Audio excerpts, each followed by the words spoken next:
Shalom, selamat siang. Perkenalkan, nama saya Agustina Ramberlin, NIM 2320066,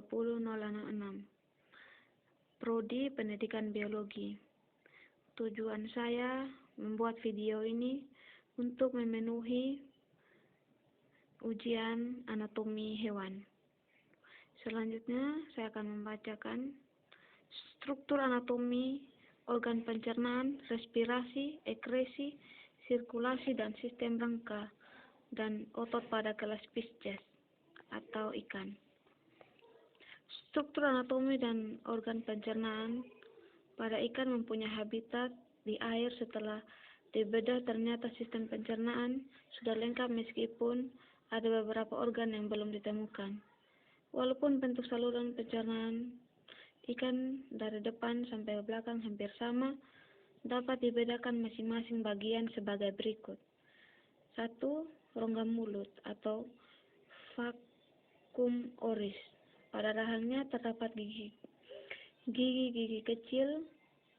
Lidah melekat pada mulut dan tidak dapat digerakkan. Banyak mengandung kelenjar lendir, tapi tidak memiliki. 2. Kelenjar ludah, gandula salivalis. Pangkal tenggorokan merupakan lanjutan dari rongga mulut yang terdapat di daerah sekitar insang. 3. Kerongkongan atau esophagus, sangat pendek, merupakan lanjutan dari kelenjar ludah. 4. Pharynx, berbentuk seperti kerucut dan terdapat di belakang daerah insang. 5. Ventriculus atau lambung, merupakan lanjutan dari esophagus dan berupa saluran memanjang yang agak membesar. 6. Permukaan dinding ventriculus, agar pencernaan dan penyerapan makanan dapat berlangsung lebih sempurna. 7. Usus, berbentuk seperti pipa, panjangnya yang berkelok-kelok dan sama besarnya, berakhir pada bermuara pada lambung anus. Ini adalah gambar sistem organ pada ikan.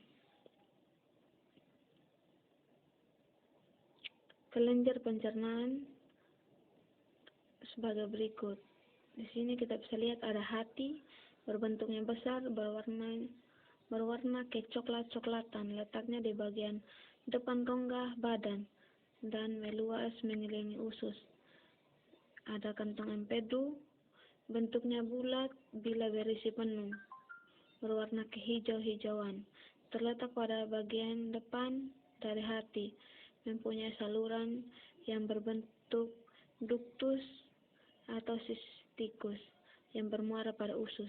Ketiga, kantong empedu, berfungsi untuk menampung dan menyimpan empedu dan mencurahkannya ke dalam usus.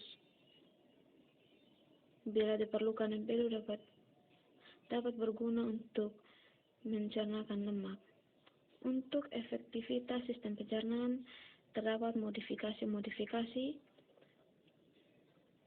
pada lambung, misalnya ikan belanak pada usus misalnya pada ikan hiu.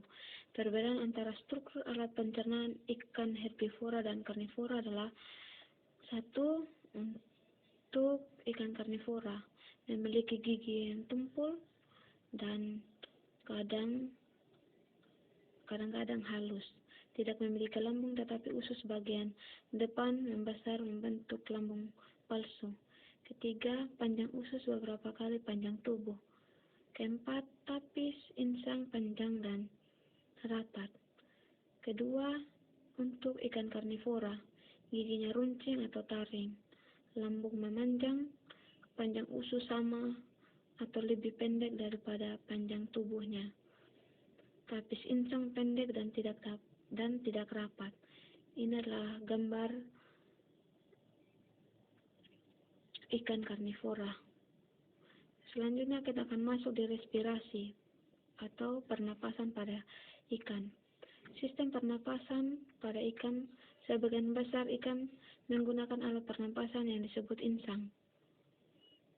Pada ikan bertulang sejati, seperti ikan mas, insangnya memiliki tutup pelindung insang yang disebut operculum. Insang berada pada sisi sebelah kanan dan sebelah kiri kepala.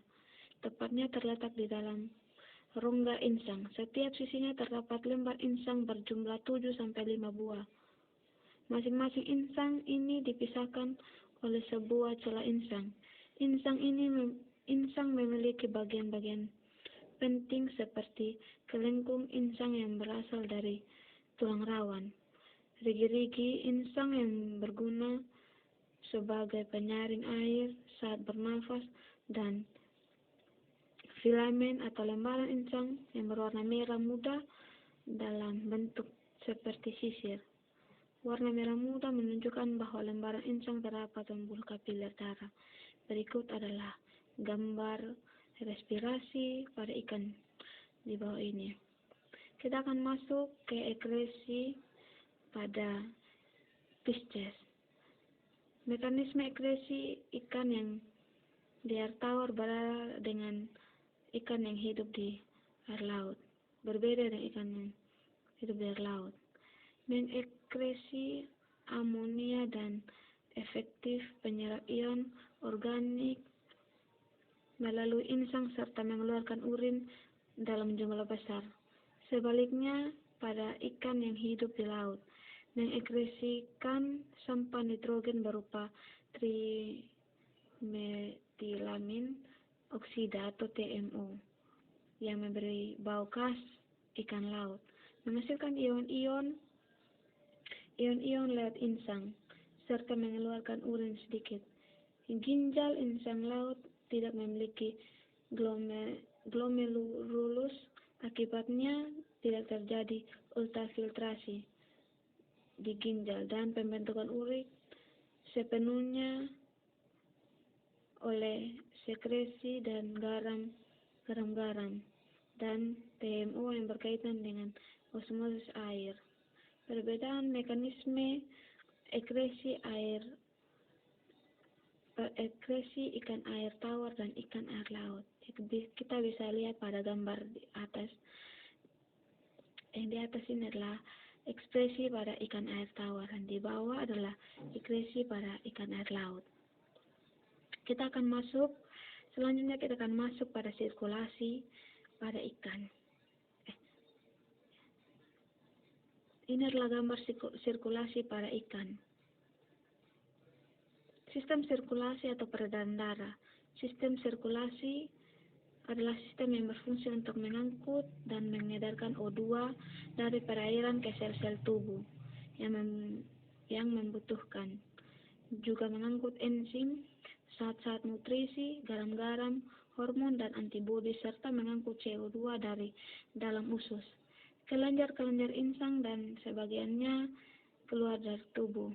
Organ-organ jantung dan pembuluh nadi atau arteri, pembuluh balik vena, dan kapiler-kapiler darah. Kita akan masuk di sistem rangka pada ikan. Sistem rangka pada ikan adalah bagian penyusun tubuh yang terdiri dari tulang-tulang sejati dan rawan yang menempel pada tendon dan ligamen. Fungsi sistem rangka yaitu menegakkan tubuh, menunjang organ tubuh, melindungi organ tubuh, tempat menempelnya urat daging, tempat pembentukan darah merah, dan pada beberapa jenis ikan berperan dalam reproduksi. Seperti yang kita lihat, ini adalah gambar pada sistem rangka pada ikan. Kita akan masuk pada sistem otot pada ikan. Sistem otot pada ikan ada 3, yaitu sistem polos, sistem otot polos, dan sistem otot jantung, dan sistem otot bergaris. Ini adalah gambarnya. Fungsi otot pada ikan, yaitu penggerakan tubuh, sirip-sirip rongga mulut, dan organ-organ dalam. Pada ikan dalam modifikasi urat daging menjadi organ listrik pada spesies ikan, terutama pada ikan laut di daerah tropis dan subtropis. Fungsinya untuk mempertahankan diri dan mencari makan. Sekian untuk PowerPoint hari ini, presentasi hari ini. Sekian dan terima kasih.